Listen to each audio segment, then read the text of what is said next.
반갑습니다. 너무 열화와 같으니까 야유하는 것 같은 느낌이 드는데, 이 진심을 담아서 좀 이렇게 환영해 줬으면 좋겠다, 이런 생각을 하면서, 아무튼, 이 토요일 날, 이렇게 바쁜데, 이렇게 같이 호흡하게 돼서 정말로 기쁩니다. 저희가 이제, 이 방송대에서 공감특강 해가지고, 우리가 누구나 다 노인이 되는데, 어떻게 우리가 잘, 늙을 것인지, 그리고 어떻게 공동체에 기여하는 사람이 될 것인지 하는 이제 고민들을 하게 됐는데요. 지금 제목 보이시죠? 제목은 노인인가? 이런 건데요. 복지관에 가서 어떤 분한테 이렇게 얘기를 했어요. 당신들 보고 뭐라 그러냐? 그랬더니 거기서 한 노인분이 우리 보고 노인이래요. 앞에 노인이죠. 인간도 아니래요. 이제 이렇게 되고, 경로당에 가서 저희가 인문학 강의를 했더니 어떤 노인분이 산송장한테 뭘 그렇게 가르치냐고. 그랬을 때가 이제 앞에 노인인 건 거죠. 근데 이제 우리가 알고 있는 노인은 도서관이 하나가 사라지는 것 같다. 그가 죽으면. 옆집에 노인이 없으면, 우리 집에 노인이 없으면 옆집에 노인이라도 꼬아야 된다. 우리가 이제 1, 2강에서 이제 그런 이야기를 했는데, 그래서 우리가 이제 새롭게 앞에 노인이 아니라 노인이다. 그러면은 그것이 가능한 집은 어떤 집이지? 그래서 3강에서 그런 노인이 사는 집. 그래서 우리는 그 노인들을 선배 시민이라고 얘기했고요. 그 다음에 이제 그 선배 시민의 그런 집은 어떻게 지어졌지 하는 것들을 이제 4번째 시간에 했는데, 오늘은 그런 선배 시민의 길을 낸 사람들, 그러니까 선배 시민의 어떤 그 롤모델이라고 할 수 있는 분들을 여러분한테 소개하면서 선배 시민에 대한 이야기들을 좀 해보려고 합니다. 오늘은 선배 시민의 길을 낸 사람들에 대해서 이제 알아보려고 하고요. 선배 시민은 그동안에 우리가 어떤 사람을 선배 시민이라고 얘기했느냐 하면은 이제 3가지의 이야기들을 갖게 돼요. 그럼 제일 먼저 어떤 사람이냐? 자각한 사람이다. 자각했다라는 것은 내가 누군지를 공동체에서 내가 어떤 의미가 있는 존재인지를 끊임없이 묻는 사람이다. 그 다음에 2번째는 학습을 하는 건 거죠. 이 학습은 혼자서 할 수 있는 것들이 아니라 끊임없이 이제 함께 해야 되는 사람이다. 이제 이런 얘기고요. 3번째는 그래서 이제 자각을 하고 학습을 했으면 이제 어떻게 해야 되죠? 실천을 해야 되겠죠. 그래서 이제 저희가 얘기하는 3번째는 동료들과 또는 후배들과 통하는 사람이다. 이제 그런데요. 도서관이 하나가 사라지는 것 같다. 그가 죽으면. 옆집에 노인이 없으면, 우리 집에 노인이 없으면 옆집에 노인이라도 꼬아야 된다. 우리가 이제 1, 2강에서 이제 그런 이야기를 했는데, 그래서 오늘은 그런 선배 시민의 길을 낸 사람들, 그러니까 선배 시민의 어떤 그 롤모델이라고 할 수 있는 분들을 여러분한테 소개하면서 첫 번째 보여드릴 분은 98세 할아버지예요. 98세 상상이나 해보셨어요? 자, 이분인데 한번 보여드릴게요.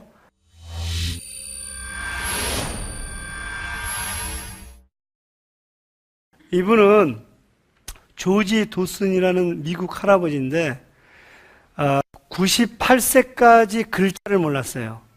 98세까지 이제 글을 읽지를 못했죠. 그런데 글을 읽는 척 했어요. 98세까지. 그 다음에 이제 간판이나 이런 것들 있잖아요. 그걸 어떻게 읽었느냐? 암기를 하는 건 거예요. 몇 살까지 그래요?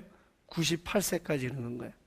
근데 그러고 있는데 지역에서 이제 소위 문해학교 같은 시민단체에서 운영하는 문해학교에서 이제 이 사람이 찾아오면서 할아버지 혹시 우리가 글씨를 가르쳐주고 문해하는 어떤 그 기관인데 혹시 의향이 있으세요? 이랬을 때 이 할아버지가 98세가 돼서야 직접적으로 이제 필요성들을 계속 느끼고 있다가 내가 이제라도 해야지 하고 이제 그 학교에 가기 시작하는데 재미난 것은 그 학교가 몇 시에 시작하냐면 9시에 시작해요. 근데 이 할아버지는 몇 시에 가시는 줄 아세요? 몇 시에 갔을 것 같아요? 그 학교. 7시? 우리가 상상할 수 있는 단계가 거기까지인데 5시 30분에 갔어요.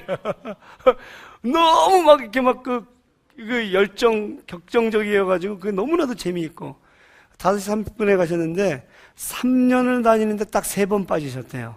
왜 그러냐면 아주 그 어쩔 수 없는 그 장례식이 있어가지고 그 3번을 빼놓고는 가장 열심히 다녔던 이제 할아버지인데 재미난 것은 이 할아버지가 102세 때 책을 한 권 써요. 그 책의 이름이 놀라운 책이죠. 그 책의 이름이 이제 지금 보시는 것처럼 Life is so good.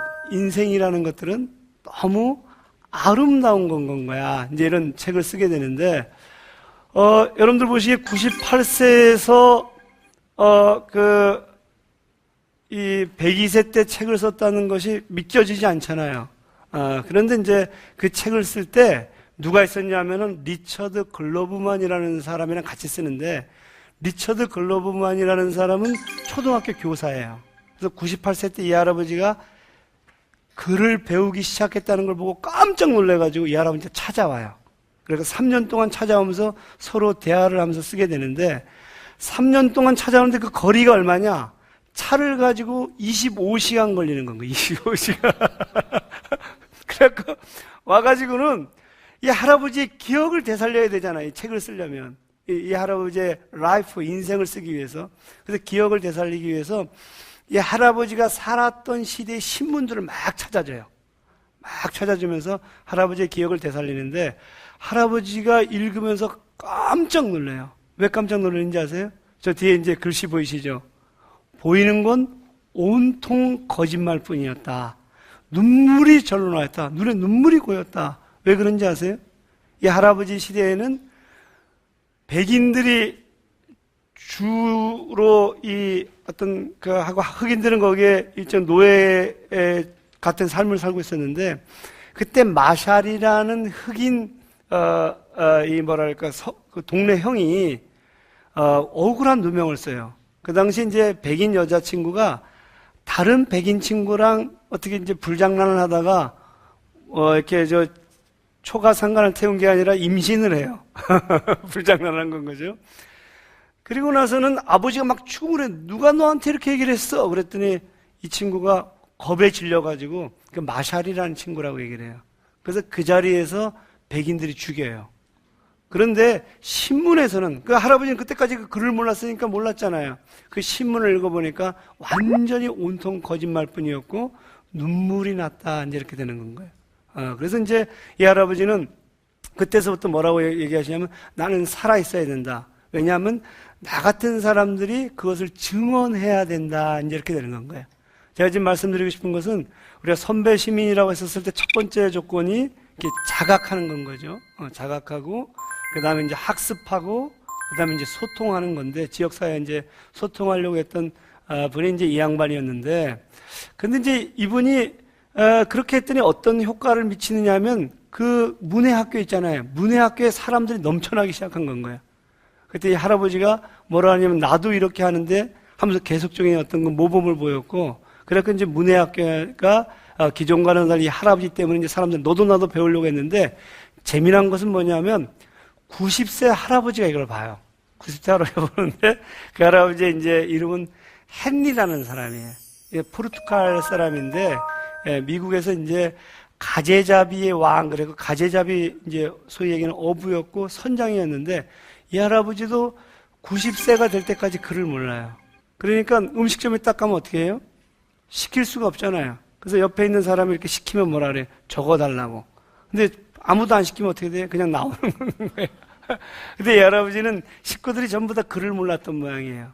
근데 이 할아버지가 무슨 뉴스를 듣냐면, 아까 얘기했던 조지 도슨이라는 사람이 몇 살 때 글을 배워요? 98살 때 글을 배우고, 그리고 그가 어떻다? 책까지 썼더라. 내가 못할 게 뭐 있느냐. 그래서 90세 때 글을 배우기 시작해갖고, 이 양반이 98세 때 책을 써요. 그게 지금 얘기한 대로 피셔맨, 그러니까 이제 소위 얘기하는 어부의 랭귀지. 저는 이제 어부의 랭귀지를 어부의 언어, 어부의 노래 이렇게 번역을 했는데, 아무튼 이 책을 쓰면서 이 할아버지는 이제 새로운 삶을 살게 되는. 그래서 제가 지금 말씀드리고 싶은 것은 뭐냐면, 아까 제가 선배 시민이라 그러면, 자각, 소통, 자각, 그 다음에 학습, 소통을 한다는데, 이분들이야말로 상당히 평범한 분들이었는데, 이제 자각을 하기 시작하면서, 이제 이런 어떤 그 새로운 삶을 살기 시작했다. 이제 이런 얘기고요. 제가 이제 이런 얘기를 하면, 한국에는 그런 분이 없겠냐. 이제 이런 얘기를 해서, 제가 또 이 한국에서 그런 90세 할머니를 여러분 앞에 좀 소개하려고 하는데,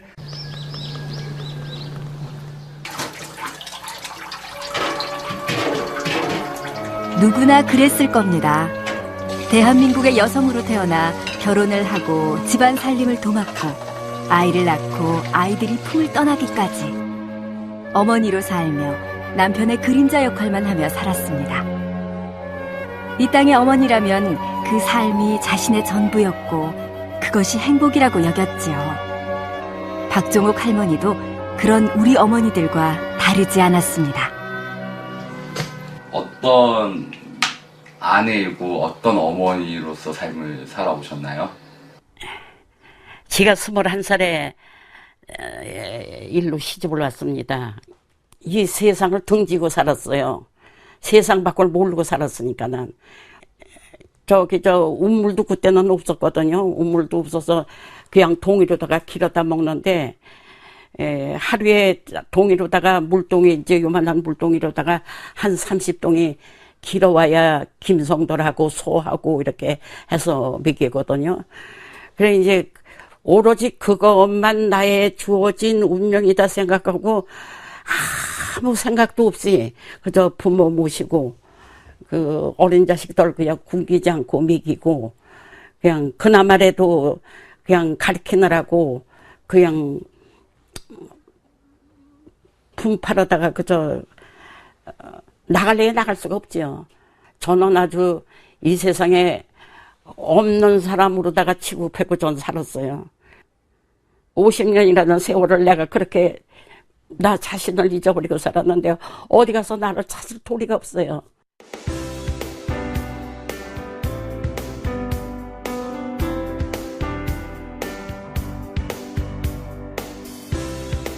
할머니는 그제야 나는 누구인가?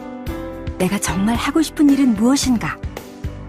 자신의 삶을 선택하고 싶은 열망이 돋아나기 시작했습니다.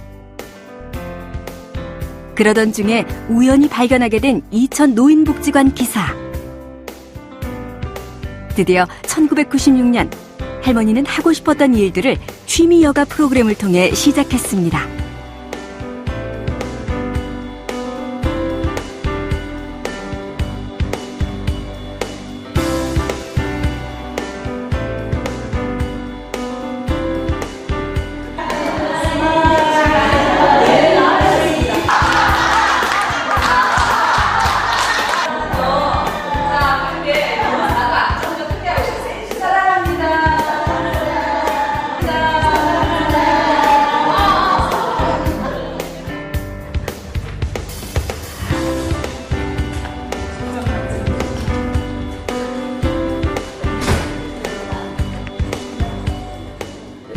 선생님, 오늘 어떤 수업 들으셨나요?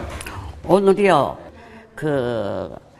자신에게 감사하고, 모두에게 감사하다는 그런 표현을 강사님께서 강의를 해 주셨습니다. 그리고 박수 치면서 웃음 나누기, 스마일, 예, 그런 걸 배웠다고 생각해요.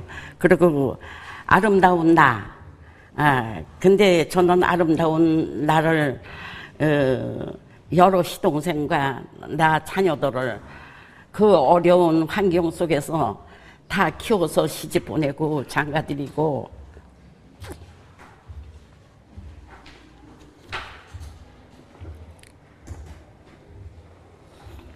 심한 고통 속에서 그 모든 일을 다 묵묵히 치러냈다는 나 자신이 참 아름답게 생각합니다.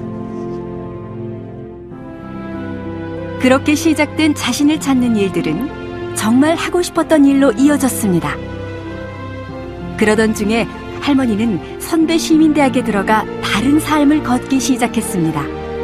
할머니의 오랜 지혜가 수많은 후배 시민의 삶에 길을 밝혀줄 수 있다는 것을 누구보다 빨리 깨달았습니다. 지금 할머니는 선배시민대학의 동료의 귀감이 되고 있습니다. 할머니께서는 20년대생이세요. 그러고 나서 한 70대가 됐는데 갑자기 무슨 생각이 드냐면 나는 50년 동안 거의 나 없이 거의 종처럼 살았다. 나는 순응하고 살았다. 이제 그러면서 그때서부터 좀 우울증이 오셨대요.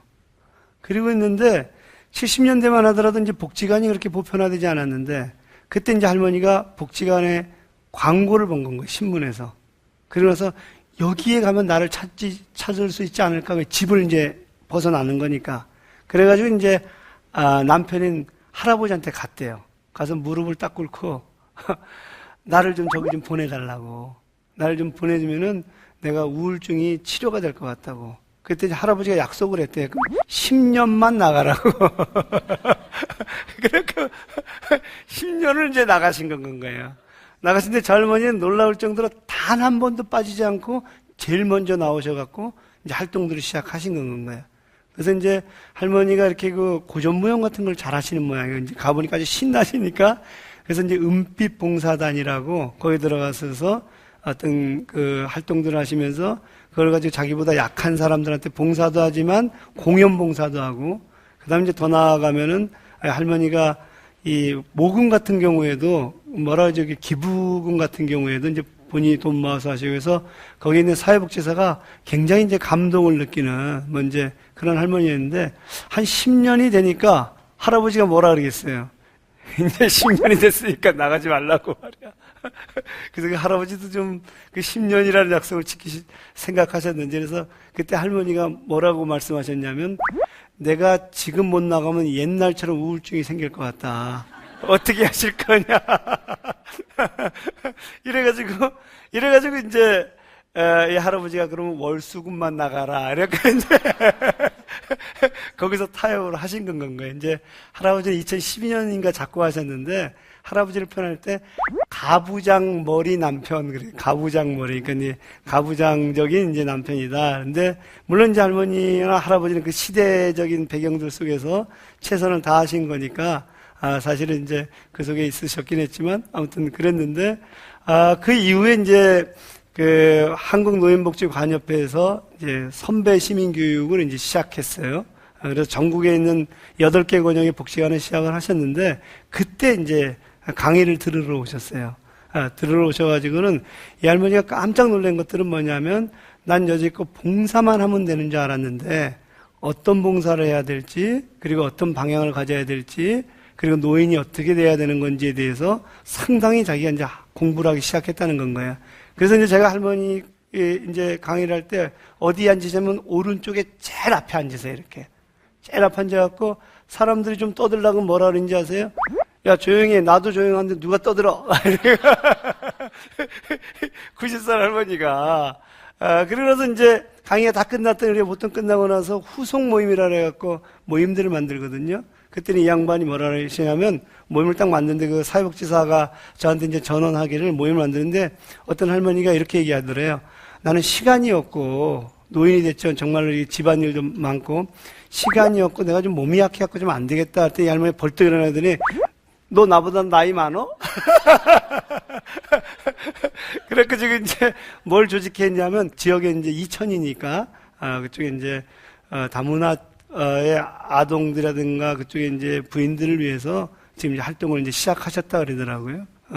그래서 제가 지금 말씀드리고 싶은 것은, 아까 그 조지 도슨 같은 사람들, 헨리 같은 사람들이 어쩌면은 그 나라에만 있는 것들이 아니라 도처에 존재할 수가 있다. 그래서 우리에게는 박종옥 할머니가 있었었고요. 그리고 이제 제가 박종옥 할머니를 소개하고 나서 봤더니, 여러 권역에 이제 강의를 하러 갔더니, 박종옥 할머니보다 나이 드신 분들이 훨씬 더 많으시더라고. 그래서 이게 이제 우리가 자각하고 같이 소통한다라면은 누구든지 이제 선배 시민이 될 수 있다, 이제 이런 생각을 하게 된 건 거죠. 이게 이제 아까 박종옥 할머니고, 박종옥 할머니가 지금 이제 선배 시민대학에서 본인의 사례를 발표하시는 장면이거든요. 그때 저희가 굉장히 감동을 했는데, 제가 이때 강의를, 짧은 강의를 하고 이제 사례 발표를 했는데, 사례 발표가 다 끝나고 돌아가면서 사회복지사들이 참여했던 분들이 다 뭐라 그러냐면, 강의는 생각이 안 나고 박종옥 할머니는 생각난다고. 그렇게 좀 자존심이 상했었었는데, 아무튼 이제 요 분들이 상당히 평범한 분들이었다면, 제가 지금 소개하려는 건 좀 더 특별한 분인데, 손해통인데, 이 사람은 이제 나는 성장을 추구한다. 그런데 특정한 소수나 특정한 기업이 아닌 우리 모두가 성장해야 된다라고 본다. 이렇게 주장을 했던 사람이에요. 그래서 이 사람이 주장을 했던 것은 뭐냐면, 국민의 집, 누구나 다, 이제 시민으로서의 존중을 받을 수 있는 국민의 집을 만들어야 되는데, 그러려면 어떻게 해야 돼요? 세금이라든가, 어떤 그 재정정책이라는 것을 바꿔야 되는데, 그때 아무래도, 세금 정책을 통해 세금을 좀 많이 걷게 되겠죠. 그랬더니, 너는 왜 세금을 갖고 그러냐? 그랬더니, 내가 시민들의 세금을 걷어서 그들을 가난하게 하는 것이 아니라 모두를 부유하게 하는 거다. 이제 이렇게 주장했던 양반인데, 제가 이제 이분을 소개하려고 했던 것은 다른 게 아니라 그 과정들 속에서 상당히 사람들과 소통을 하면서 그 과정을 만들어냈다는 건 거예요. 그 양반 하면 이제 떠오르는 게 이제 어떤 거냐면 목요 클럽이라는 건 거예요. 이 양반은 목요일마다 사람들을 만났어요. 목요일마다. 근데 이 양반이 총리를 몇 년 했는지 아세요? 총리를 몇 년 했을 것 같아요? 총리를 23년 했어요. 그런데 23년 동안에 목요일마다 만난 거예요. 목요일마다. 그래서 그게 목요 클럽이에요. 이 양반이 이제 처음에 이제 총리가 되고 나서 이제 관계자들을 불러 모아가지고 뭐라고 했냐면, 난 목요일이 좀 한가한데 하고 이제 만나고 나서 이제 사람들 다 좋았을 거 아니에요. 매주 만납시다. 그래갖고 23년 동안 만난 건 거예요. 우리가 지금 우리나라 대통령을 만나려면 어때요? 굉장히 힘들잖아요. 근데 이 양반은 다양한 사람들을 만났어요. 노사정서부터 일반 시민들, 아동들 다 만났는데, 재미난 것은 뭐냐면, 그렇게 만났는데도 불구하고 사람들 다 못 만나니까 이 양반이 휴가 때마다 별장에 가서 또 시민들을 만나요. 그래서 별장도 그 휴양지죠. 휴가를 받았을 때도 시민들을 만나는 이제 했는데, 이 양반의 재미난 일화가 있는데, 룬트 대학인가 아무튼 그 스웨덴에 있는 대학인데 거기에 이제 방문을 했는데, 어떤 젊은이가 손을 번쩍 들고 뭐라 그러냐면, 에르난데르 총리, 나는 당신에 대한 평가가 다르다. 당신은 우리를 성장시켰다고 얘기하는데 그렇지가 않다. 그래, 난 당신이 실패한 총리라고 얘기를 한다고 20대 초반에 청년이 얘기를 한 건 거예요. 그럼 여러분들은 뭐라 그래요? 뭐 이런 놈이다 했어 이럴 거 아니에요, 그죠? 만약에 우리나라 대통령한테 누가 그랬다고 한번 생각해 보세요. 근데 총리는 그 사람을 자기 비서로 채용을 해요. 비서로 채용하면서 뭐라고 얘기하냐면, 총리에게 저렇게 용기 있게 얘기할 정도라면 그는 무엇이든지 제안을 해갖고 우리가 토론이 가능할 거다. 이렇게 제안하는데, 그렇게 이제 그렇게 문제 제기했던 총리 팔메라는 사람인데, 이 팔메가 그 다음 수상이 돼요. 그 다음 수상이 되면서 이제 10년 동안 하는데, 팔메라는 사람이 아주 유명한 말이 뭐냐면, 우리는 모두 정치가다. 누구든지 자기의 생각들을 표현하고 이야기하면서 세상을 다 바꿀 수가 있다. 이렇게 얘기를 하면서 모든 시민들이 다 정치가가 될 수 있는 어떤 그 장이라든가 기회라든가 이런 것을 만들려고 했던 사람이 이제 팔메 총리인데, 우리가 스웨덴의 복지국가 얘기하면 에르난데르 총리와 팔메 총리를 거치면서 이제 이것이 완성됐다라고 얘기를 하거든요. 그래서 이제 제가 말씀드리고 싶은 것은 뭐냐면, 이렇게 소통을 하려고 했던 사람들이었고, 아까 그 세금이라든가 이런 근본적인 것들이 이런 소통에 기반을 했기 때문에 사람들이 이제 동의할 수 있었다, 이제 이런 얘기고요. 그래서 이제 이 양반이 다 총리를 마치고 나서 68년도인가 이제 총리 선거가 있었는데, 우리로 치면 이제 국회의원 선거가 있었는데 3인당이 가장 압도적으로 이긴 선거인 건 거야. 그러니까 이제 에르난데르 총리를 더 할 수 있잖아요. 근데 이제는 내가 떠날 때가 됐다 그러고 떠났는데, 재미난 것은 뭐냐면 떠나고 나서 딱 봐도 집이 없는 건 거예요. 그래서 이제 시민들이 집을 선물을 해요. 그래서 이제 우리가 국민의 선물 이렇게 얘기를 하는데, 집을 한번 볼까요? 집이 이제 이렇게 생겼어요. 어때요? 굉장히 굉장히 좀 조그마하고 아담한 집인데, 재미난 것은 뭐냐면 총리가 죽었었을 때 그가 쓰던 볼펜 같은 것들을 그 부인이 헌납을 하면서 이제 국가에다 맞추면서 이게 다 국민의 재산이었다. 그래서 이제 제가 말씀드리고 싶은 것은, 에르난데르 총리를 보면서 우리는 이제 어떤 고민을 하게 되냐면, 이것이 기본적으로 소통에 기반하고 토론에 기반했기 때문에 그것이 가능하지 않았느냐, 이제 이런 얘기를 우리가 할 수가 있다는 건 거예요. 자, 이제 그 다음에 이제 제가 또 소개하고 싶은 사람이 있는데, 예, 제가 소개하려는 그 다음 사람들은 에르난데르 총리가 국민의 집을 지면서 어떤 제도 정치에서 대화를 시작했다면, 지금 이 사람들은, 소위 얘기하는 시민들, 억눌린 자들에 들어가서 그들과 이제 대화를 하면서 세상을 바꾸려고 했던 사람인데요. 그 두 사람이 만나가지고 대화를 하게 되는데, 그 두 사람을 한번 소개해 보려고 합니다. 1932년 테네시주 하이랜더 지역에 시민학교를 세워 미국 시민권 운동을 이끌었던 교육운동가. 1950년대 빈민의 실상을 접한 뒤 변호사를 그만두고 정치적 문해교육 방법을 개발, 군사정권의 탄압으로 망명생활을 하며 정치적 문맹 퇴치를 위해 살아온 실천가, 사상가. 20세기 억눌린 자와 시민의 교육을 통한 세상의 변화에 힘쓴 마일스 호튼과 파울로 프레이리.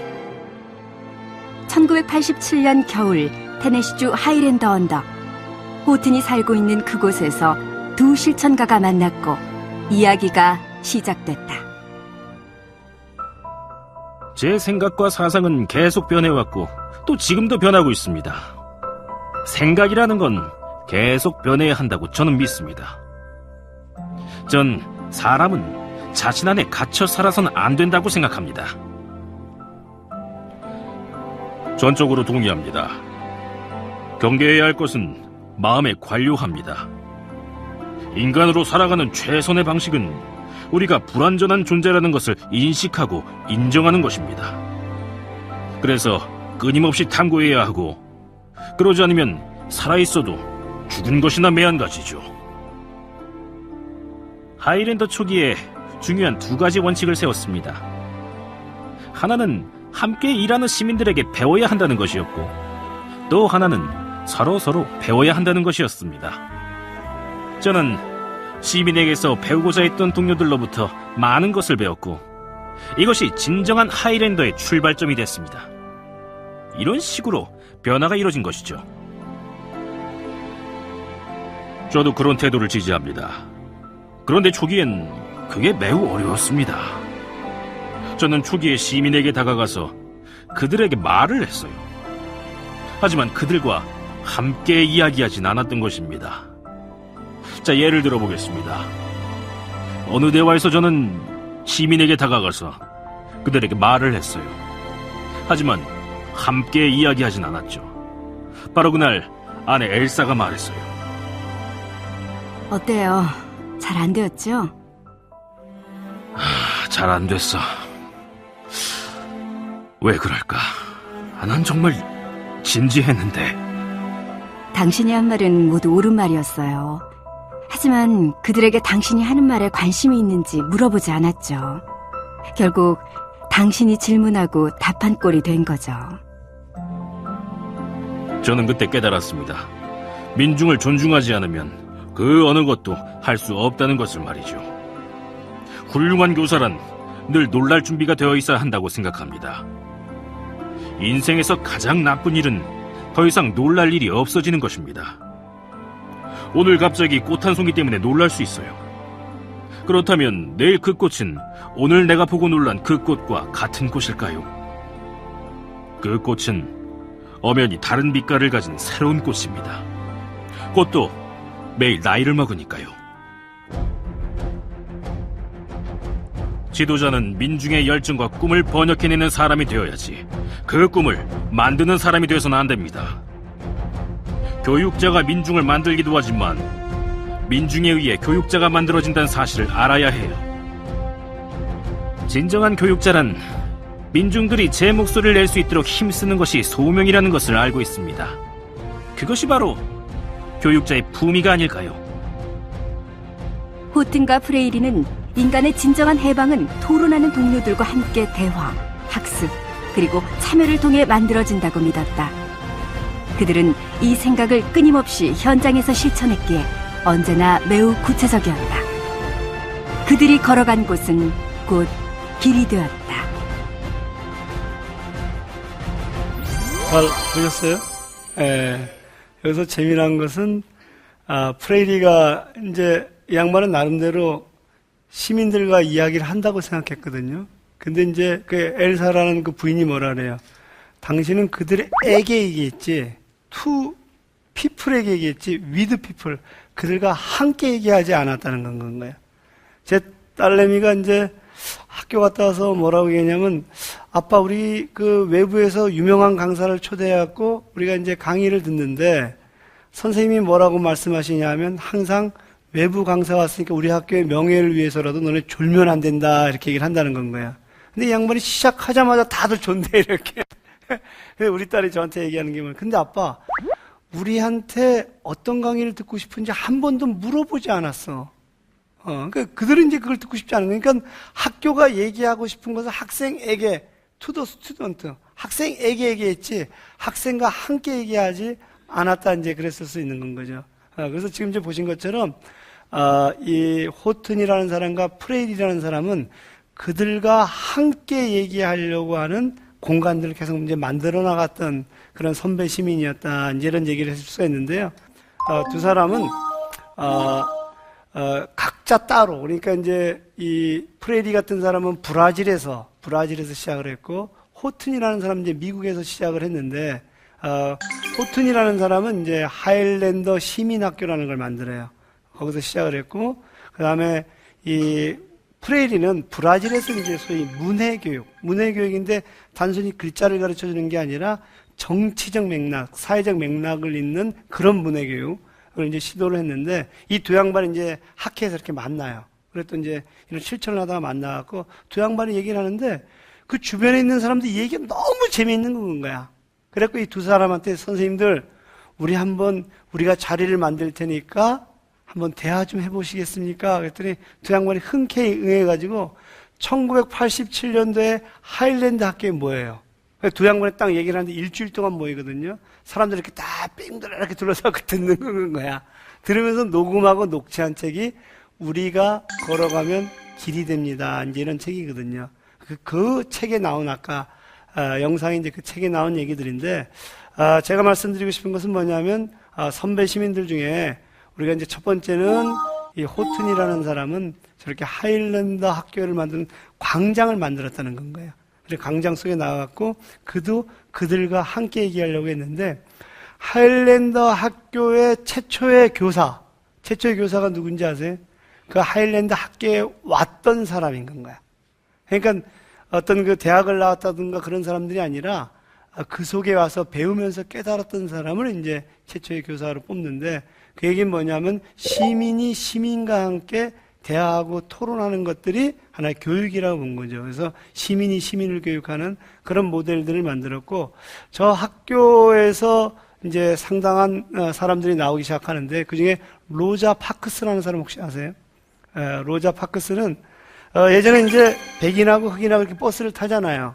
그러면 자리들이 있으면 백인이 먼저 다 앉아요. 다음 거 나서 자리가 남잖아요. 그럼 거기서부터 라인을 하나 딱 치고 여기서부터 흑인이 앉아요. 근데 그러던 시절인데, 그런데 로자 파크스라는 여성은 딱 앉았는데 운전사가 디우르가 그럴 때 안 가요. 내 자리인데 왜 가냐고 말이야. 그랬더니 운전기사가 누구를 고소를 해요? 로자 파크스를 고소를 했는데, 로자 파크스가 전단을 만들면서 이건 우리들의 권리였다 그랬는데, 흑인들이 거기에 동의를 해가지고 거의 한 400일 이상을 걸어 다녀요. 그 먼 거리들을. 그러니까 이제 어떤 일들이 발생했냐면, 버스의 회사서부터 난리가 난 건 거예요. 그 백인이 운영하는 회사. 그러니까 결국에는 이제 그것이 흑인 운동의 도화선이 됐는데, 그 학교, 로자 파크스가 다녔던 학교가 아까 하일랜더 시민학교였다, 이제 그런 얘기에서 그런 것들이 이제 이면에 있었기 때문에 그것이 가능했다. 지금 보신 것처럼 앞에 도슨도 그랬고, 그 다음에 다른 사람들도 다 보게 되면 아까 그 박종옥 할머니도 시민학교라는 것들이 있었잖아요. 거기서 이제 오면서 배우면서 토론하는 동료를 만나면서 바뀌었는데, 그런 어떤 장을 만들었던 것이 아까 했던 호튼이었고요. 그 다음에 이제 프레일이었는데, 프레일은 아주 재미난 얘기를 해요. 프레일은 어떤 재미난 얘기를 하냐면, 지금 보시는 것처럼 공부에는 두 가지 방식이 있다. 그래서 첫 번째 방식은 왼쪽에다가 뭘 해줘요? 지금 본 것처럼 저렇게 책을 막 집어넣는 건가요? 이렇게 막 집어넣는 거죠. 이게 이제 은행저축식 교육 그래요. 하나 이것을 정보로서 스펙으로서 어떤 이제 갖는 건데 그 오른쪽에 그림은 보세요. 오른쪽에 그리면 그림을 이렇게 하나 보여주고 나서 뭐라고 얘기하냐면 자 돌아가면서 우리가 얘기를 해보자. 저 그림들을 우리가 어떻게 이해할 것인지 서로가 서로의 생각하고 있는 문제들을 제기하면서 그러면서 이제 사회를 이해하고 변화들을 만들어내는 것들이다. 여기서는 선생도 없고 학생들도 없다는 거예요. 왜냐하면 각자가 이제 자기의 견해들을 얘기할 것인데요. 자, 이제 여기까지 얘기하다가 보니까 아까 박종옥 할머니처럼 또 우리나라에는 그런 사례가 없겠느냐, 선배 시민의 사례가. 그래서 제가 또 찾아봤어요. 근데 여러분들이 있는데 그 중에 저에게 가장 인상적인 분이 공병우라는 분이에요. 우리가 공병우 선생님에 대해서 한글 타자기를 만든 사람 이상을 잘 몰라요. 어떤 분들 얘기하면 최초로 안과 의사였다. 그래서 공안과, 안국역에 있는 공안과였던데 이 양반이 의사셨거든요. 근데 어떻게 타자기를 만들었냐? 상당히 좀 이렇게 연관이 잘 안 되잖아요. 근데 그것보다 더 제가 얘기하고 싶은 것은 이 양반이 선배 시민이라고 할 만한 상당히 놀라운 것들을 우리가 가지고 계셨다. 지금 영상을 하나 준비했는데 한번 보신 다음에 그 얘기를 이어가 볼게요.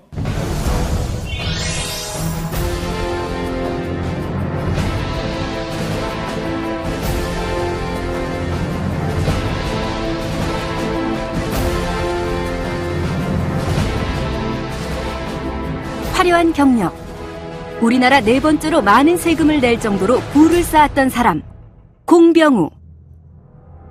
하지만 그는 돈 버는 것에 관심이 없었다. 오로지 관심은 세상이 자신의 지식을 사용하게 만드는 것. 우리 조선 민족이 갖고 있는 한글에 대해 관심 가져본 일이 있습니까? 아직 없습니다.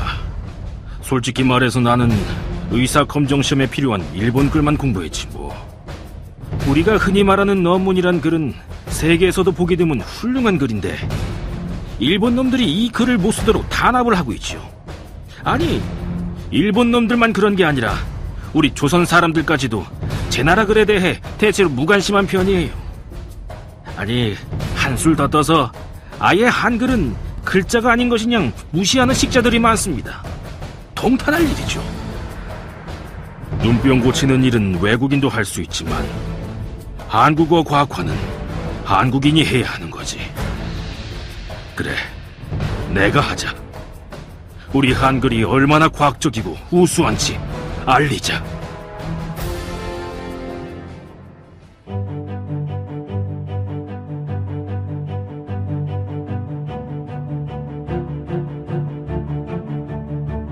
저 사람 한글 타자기 개발한대. 미친 거 아니야?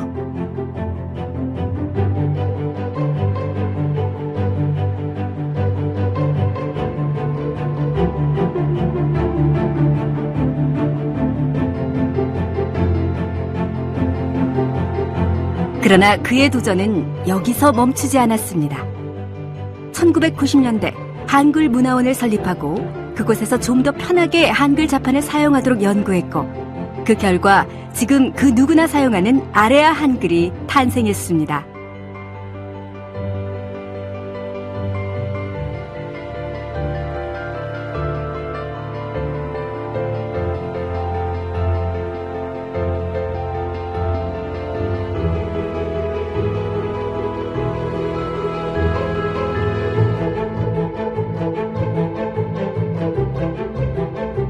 선생님, 이젠 좀 쉬고 여생을 좀 편안하게 보내세요. 진정으로 푹 쉬는 날은 지금이 아니라 죽은 다음에도 충분합니다. 남은 생애를 사회에 뭔가 조금이라도 되돌려주는 일을 할 수 있다면 그 얼마나 다행스러운 일입니까?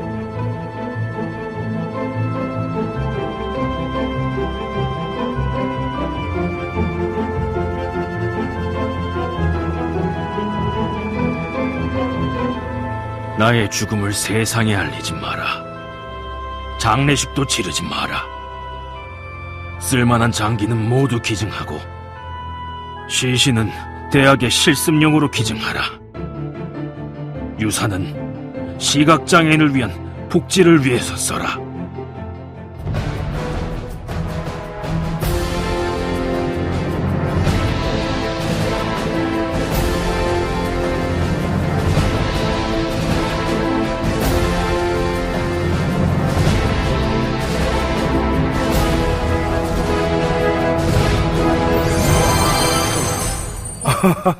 놀라운 분인데, 이 양반이 이제 80세가 돼서도 한글의 대중화, 그리고 단순히 그것이 대중화 과학화를 넘어서서 이제 그것이 가능한 타자기 개발, 컴퓨터의 글자 개발 뭐 이런 것들을 직접 하고 그다음에 또 지원도 했던, 그래서 한글과 컴퓨터 이제 이런 것들도 이 양반이 설립한 한글 문화원에서 이제 시작되었다는 이제 거죠. 양반은 아무튼 그 일제 때 그 한글의 우수성들을 깨달으면서 창씨개명도 거부를 하고, 내가 이제부터는 공병우라는 사람은 죽는 건 거다, 창씨개명을 한다라면. 이제 이렇게 얘기했던 사람인데, 공병우 같은 사람들을 통해서 말씀드리고 싶었던 것은 뭐냐면, 공병우는 한글 과학하는 한국인이 해야 된다는 거죠. 이 눈을 고치는 것들은, 누가 해도 되겠지만, 그래서 내공간에서 이제 나다운 일들이 뭔지, 그리고 그것이 후배들과 어떤 호흡을 해야 되는지, 이제 그런 것들을 깨달았던 사람인데, 이분의 그 이야기들 중에 너 왜 이렇게 나이가 먹어서도 이제 좀 쉬실 때가 되지 않았느냐 이렇게 얘기했으면 뭐라 그래요? 내가 죽으면 내가 계속 쉬는데 말이야. 왜 나한테 이제 이런 이야기를 하냐. 이제 이런 이야기를 할 정도로, 양반은 아무튼 놀라운, 이 모습들을 우리에게 이제 보여줬던 분이다. 이제 이런 얘기고요.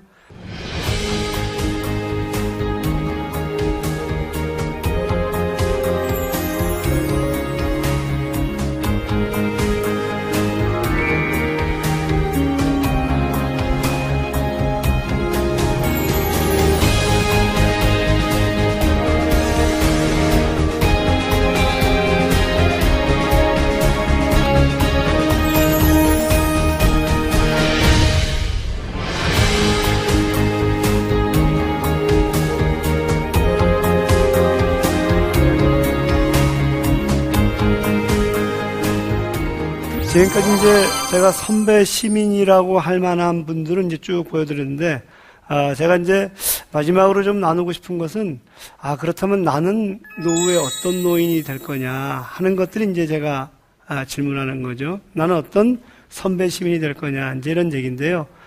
지금까지 보신 것처럼 선배 시민은 일단은 기본적인 조건이 뭐라고요? 자격이, 태도가 자각하는 건가요? 그래서 아까 보신 것처럼 우리 그 박종옥 할머니도 내가 70을 살면서, 그러니까 50년을 이제 21살에 결혼했고 50년을 살면서 나는 그저 주어진 세계, 그 다음에 어떤 부엌이라는 공간이 내 공간이고 누군가의 아내라는 생각들로 살았는데, 어느 순간에 나는 없고 그 다음에 나는 이 사회에서 공동체에서 무엇인가 하는 질문들을 이제 시작을 했고요. 지금 말씀드린 대로 로자 파크스 같은 사람도 내가 뭐라고 생각한 건가요? 나는 그냥 그저 흑인이고 주어진 질서 있잖아요. 이렇게 흑인들이 어떤 그 버스를 타게 되면 당연히 이제 그런 거라고 생각을 했는데, 어느 순간에 이제 자각을 하게 되죠. 그래서 제가 이제 첫 번째 얘기하고 싶은 것은 이 자각이라는 것들이 대단히 중요한 건 거다. 그리고 그 자각은 끊임없이 이제 그 양반들이 자각한 걸 보면 옆에 꼭 누가 있었잖아요, 그죠? 그게 이제 토론하는 동료들이었었는데, 그래서 자각은 학습과가 함께 이루어지고 그 학습은 주변에 이제 항상 토론하는 동료들이 있었었다. 그래서 아까 아까 그 98세 할아버지, 이 도슨 할아버지 같은 경우에는 이 할아버지가 혼자 하면 될 수가 없었던 건 거죠. 이 할아버지가 뭐라 하냐면 맨 마지막에 이런 얘기를 해요. 만약에 그 전단지를 만들었을 거 아니에요, 그 시민학교가. 전단지를 놓고 갔으면 어떻게 할 뻔했느냐 이건 거예요. 놓고 갔으면 본인이 그걸 읽어요, 못 읽어요? 못 읽었는데 정말 나한테 다행한 것은 그 전단지를 들고 온 사람을 내가 만났다는 건 거야. 만났다는 건. 그래서 만나가지고 내가 그 학교를 가게 됐다, 이제 이런 얘기를 하는데, 기본적으로 이제 이 사람들은 그 토론한 동료들이 있었었고, 타게 에르난데르 총리 있잖아요. 그 사람도 사실은 상당히 그 사람 자체가 훌륭해 보이지만, 사실은 그 사람이 그 사람다워졌었던 것은 토론하는데 나온 시민들이거든요. 그래서 우리가 스웨덴을 스타디 서클 데모크라시, 책 동아리 민주주의, 학습 동아리 민주주의라는데 성인 인구의 60%가 학습을 하고 있거든요. 그러니까 이제 총리를 만나가지고 뭐가 가능한 건가요? 토론이 가능한 건 거고, 총리는 그 토론에 기반해서 자기의 생각들을 펼칠 수가 있었던 건 거죠. 그래서 이제 말씀드리고 싶은 것은 토론하는 동료들이 있었었는데, 아까 말씀드렸던 그 프레이리하고 호트는 그러한 사람들을 먼저 이 시민사회 속에 들어가고 만나려고 했고, 그래서 그는 이렇게 얘기를 해요. 페다고지는 영어로 이제 교육학인데, 페다고지 for the people, people들을 위한, 시민들을 위한 페다고지가 아니에요. 이 사람 책은 페다고지 오브 더 피플이에요. 그러니까 피플들의 페다고지인 건 거지. 그리고 페다고지의 그 피플들을 디오프레스드 해가지고 이제 억눌린 자, 결핍을 느끼는 자들의 교육한 거고, 그들과 함께 이야기를 하면서 이제 세상이 좀 변화가 됐다, 이제 이런 얘기를 해서 아까 말씀드린 대로 함께 학습하는 것들이 중요하다는 건 거예요. 그래서 여러분들한테 제가 질문하고 싶은 것은 함께 학습하는 사람들이 지금 있으신가 하는 건 거거든요. 함께 싸우는 사람들은 있죠. 설거지 서로 안 하려고. 근데 그게 함께 학습하는 사람들이 있는가, 이제 이런 것들이 중요하고요. 맨 마지막은 뭐였어요? 소통이었는데, 소통의 전제는 그하고 나하고 차이가 난다라고 생각을 해야지 우열적인 관계에서 소통이 안 일어나거든요. 그래서 이제 with the people, 그러니까 그 people과 함께 해야 된다, 이런 거였고, 박종옥 할머니가 우리가 그 가부장머리 할아버지와 함께 나왔으면 어땠었을까, 이제 그런 생각들을 해보거든요. 근데 이제 우리 가부장적인 시대에서는 함께 토론한다는 생각을 못 하는 건 거죠. 그래서 함께 나왔다면 아마 그 복지관에서 가장 주목받는 그런 부부가 되지 않았었을까, 이제 그런 생각을 하게 되는데, 아무튼 함께 얘기한다는 것들이 중요하다, 이제 그런 건 거고요. 제가 이제 마지막으로 또 다시 여쭙고 싶은 것은, 지금 이제 이 물음표가 딱 쳐져 있는 저 뒤에 있는 어르신이 보이죠. 할아버지가 보이는데, 당신은 어떠한 선배 시민이 되고 싶으냐 하는 것들이 제 이제 주장이고요. 질문이고, 그리고 제가 이제 항상 고민했던 것들은 뭐냐면, 평범한 사람들이 어떻게 도처에서 선배 시민이 될 수 있을 것이냐 해갖고, 오늘 이제 선배 시민의 태도도 보여드렸지만, 평범한 사람들이 이제 선배 시민을 찾아가는 이제 이런 사례들도 보여드렸는데, 아무튼 오늘 어떻게 좀 많은 선배 시민, 나 이후의 노후, 또는 지금 내가 중년일지라도 이 청소년들에게는 선배 시민이잖아요. 그래서 선배 시민으로서 내가 무엇인지를 한번 좀 생각해보는 계기가 되었으면 좋겠다, 이렇게 말씀드리고요. 마지막으로 말씀드린 것은 이 버나드 쇼라는 이제 이 문학 작가가 있는데, 그 양반 모비병에 뭐라고 써 있는지 아세요? 이렇게 써 있었대요. 혹시 아세요? 뭐라고 써 있냐면, 우물쭈물하다가 내 그럴 줄 알았다. 우물쭈물하다가 내 그럴 줄 알았다. 그러니까 이제 우리가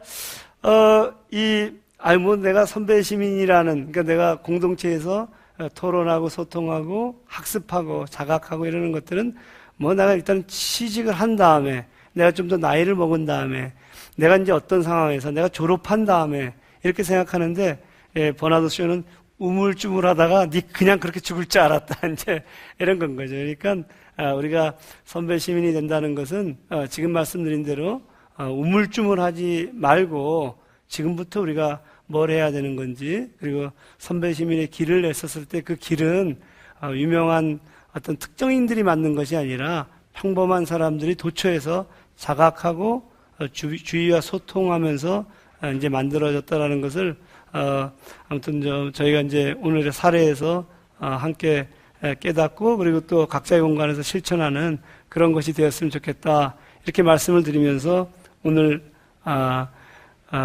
여러분들과 함께 살펴본 선배 시민의 길을 낸 사람들 이한 이야기들을 여기서 마치도록 하고요.